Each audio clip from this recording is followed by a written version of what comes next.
Welcome to Articulated. This is the Hasbro Marvel Legends Super Skrull Wave, Dr. Doom.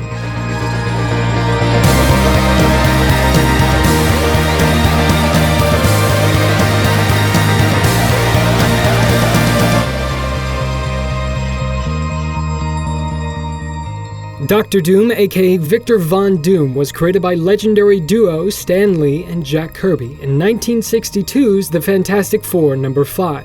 Patterned after Death Incarnate, Doom has antagonized practically everyone in the Marvel Universe, from Reed Richards and the Fantastic Four to the Avengers, Spider-Man, and X-Men.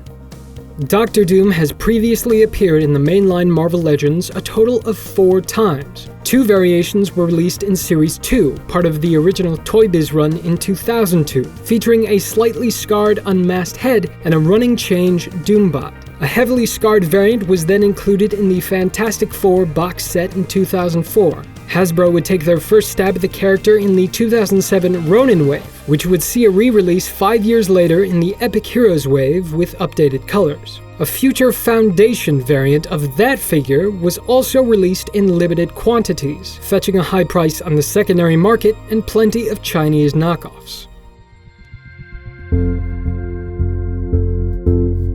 Now, 8 years later, Hasbro has bestowed upon us their newest iteration of the iconic Dr. Doom design in the first and hopefully not last Fantastic Four themed wave of the golden age of Marvel Legends.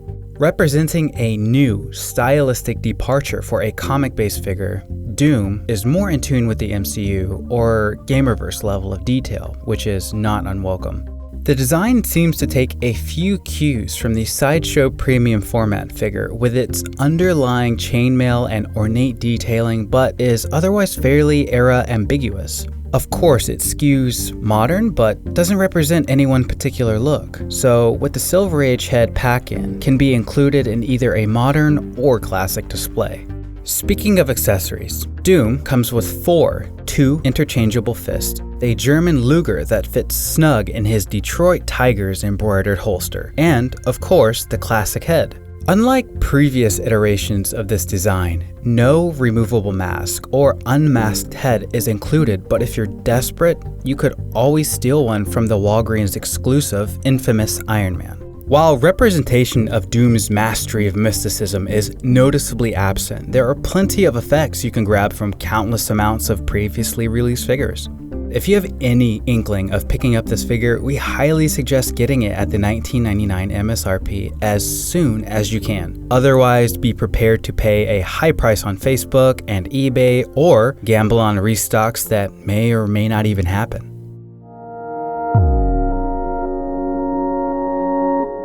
Dr. Doom is comprised of 31 unique pieces, including his accessories, of which all but the gun are brand new sculpt. He stands 6.5 inches tall, or 16 4/5 centimeters to the top of his helmet, and an extra 1/8 inch or 1/5 centimeter to the hood, which is virtually perfect when standing next to Reed, Sue, Johnny, Ben, Stark, and on-again off-again conspirator, Namor the Submariner. Proportionally, he's a little over 7 heads tall, sporting a more heroic build, and all limbs are as long as they should be. In every wave, there's always a figure that was clearly given the most attention, the standout, the crème de la crème, the pièce de résistance. Oh my god, what are you doing? The apex, the paragon, and no other represents that better than Doom. Hasbro has taken the classic design and put a realistic spin on it, accentuating elements inspired by icons of the Middle Ages, Crusaders, medieval Europe, and feudal Japan. Less Kirby crackle and more medieval mysticism. The primary head reminds me of Soman masks worn by 12th century samurai, and the design from the 2005 movie. The alternate head is more Kirby-inspired, subtly patterned after the human skull, true to his Grim Reaper inspirations. Fabric texture accents his green Knights Templar-like surcoat. That texture extends to the hoods of the alternate heads, while the cape gets a similar but distinct pattern. Designing the hood and heads together does wonders to retain articulation, but the way they're engineered fails to make them seem like an extension of one another. It just doesn't feel like a proper tunic, but could have if the sculpted fabric had continued above the chain link clasps, similar to the most recent Moon Knight. Leather texturing can be found on the belt and gun holster, and decorative markings cover the chain clasps and belt buckle. The plate armor takes more inspiration from 15th-ish century knights than the Ultron-esque armor we're used to seeing. Especially distinct is his underlying chainmail that protects anywhere the plates can't: shoulders, elbows, thighs, knees, and ankles. This mail pattern is even sculpted between armor pieces and into joints themselves, sometimes only being revealed when articulated. Even smaller details like sculpted hinges, rivets lining the spalders, gauntlets, and sabatons, and straps attached to the rear braces, vambraces, cuisses, and greaves also mark a slight design departure but fit wonderfully with the overall aesthetic. Realistic textures, Baroque engravings, rivets, straps, chainmail, baseball teams, this level of detail goes above and beyond our expectations and something we'd love to see more of going forward, earning Sculpt a 10 out of 10.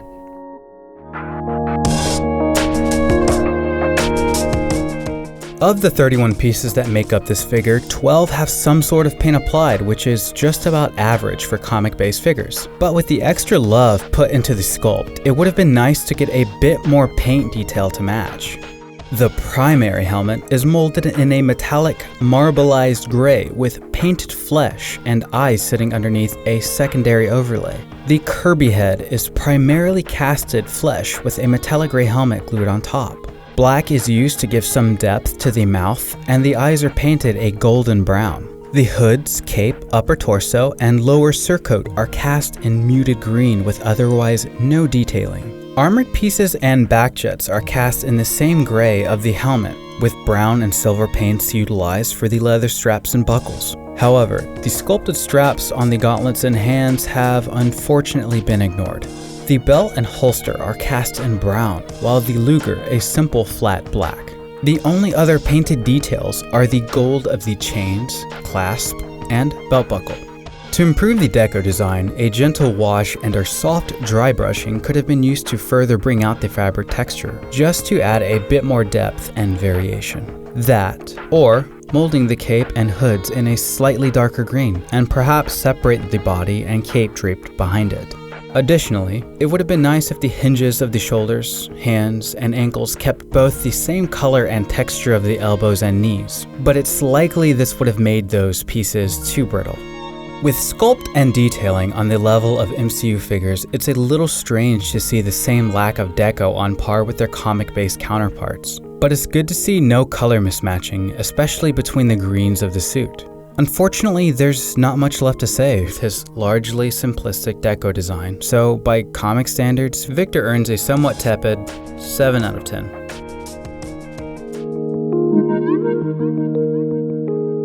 Vic has a slightly above average 32 points of articulation, some points more surprising than others. His helmet sits on a ball joint, hindered slightly by his cowl. The neck is then set into the torso as a completely separate piece, giving the head a bit more range of movement. At first glance, you might assume the torso is a solid piece, but there's actually a beautiful ball joint at the waist, allowing for expressive movement in all directions. Shoulders are on your standard hinge swivels, as well as the cut at the bicep.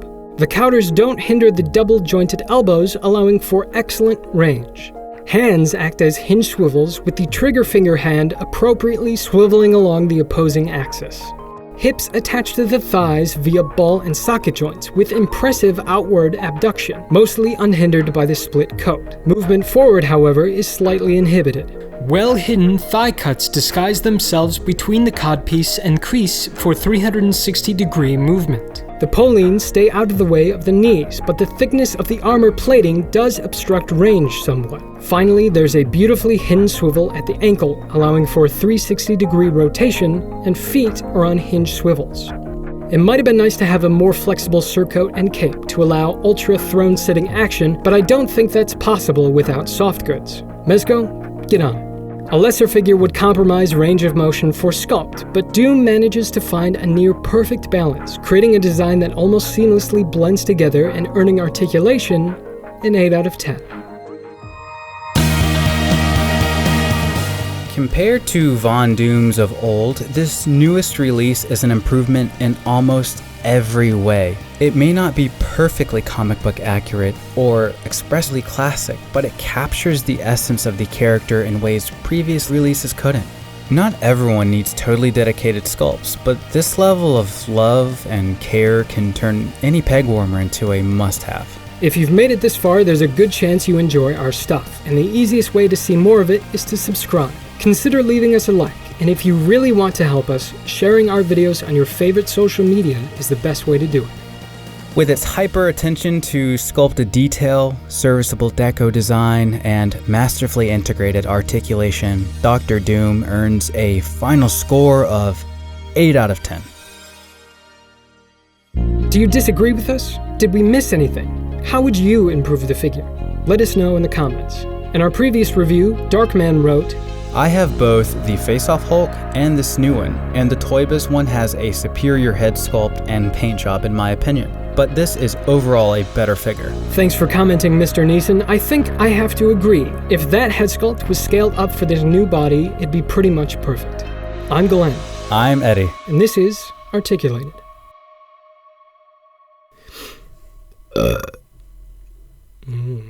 Apples. And you better subscribe to my channel, you mother...